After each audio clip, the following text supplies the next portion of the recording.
भले ही उसका शरीर काफी सड़ चुका हो, लेकिन पूरी तरह बह जाने से पहले पूरी ताकत से धारा के खिलाफ तैरेगा।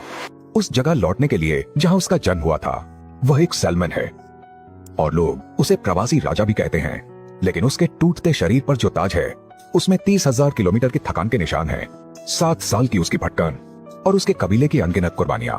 उसकी कहानी अलास्का के हिमनदों के नीचे बहती धारा से शुरू होती है।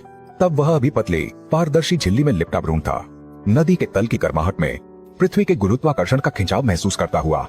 जिस दिन बदलाव शुरू हुआ, ठंडा नदी का पानी हजारों चांदी की सुइयों से रेशों को चुभता गया। ये उसके गृहनगर का पहला तोहफा था और एक अमिट छाप भी। गृहनगर में तीसरे साल वह और उसके लाखों भाई बहन धारा के साथ अनजाने समंदर की ओर निकल पड़े।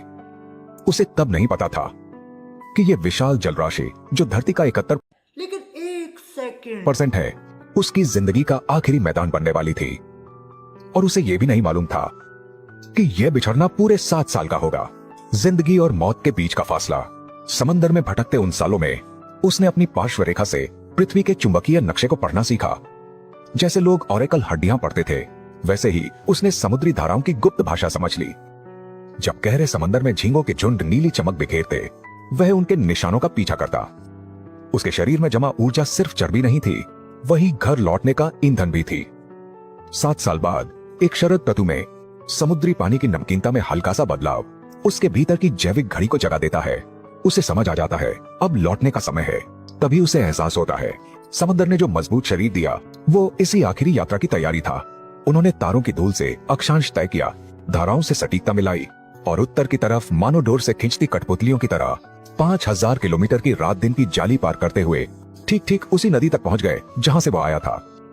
वैज्ञानिक कहते हैं उनकी दिशा भूल 1 मीटर से भी कम होती है, पर यह जादू नहीं, ये उनकी हर कोशिका में बसा जैविक कंपास है।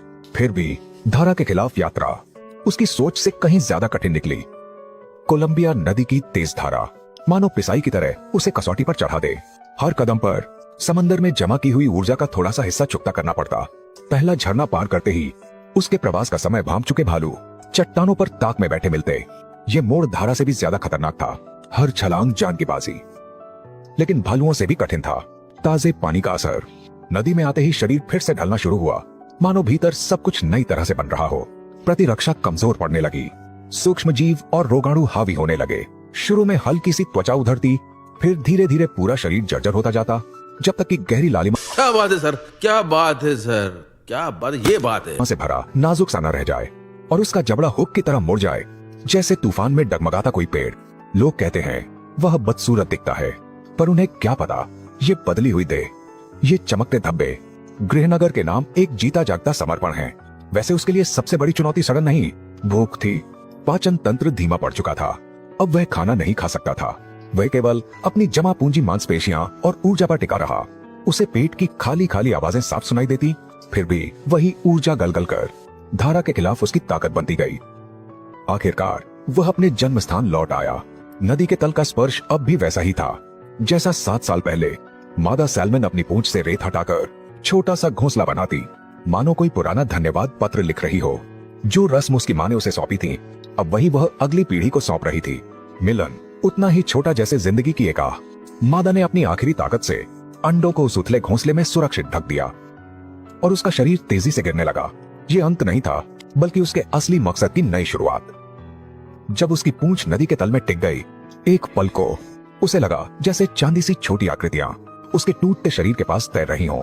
उन्हें अभी नहीं पता था आसपास धीरे धीरे घुलती यह देह माता पिता की ओर से दी गई आखिरी मदद है।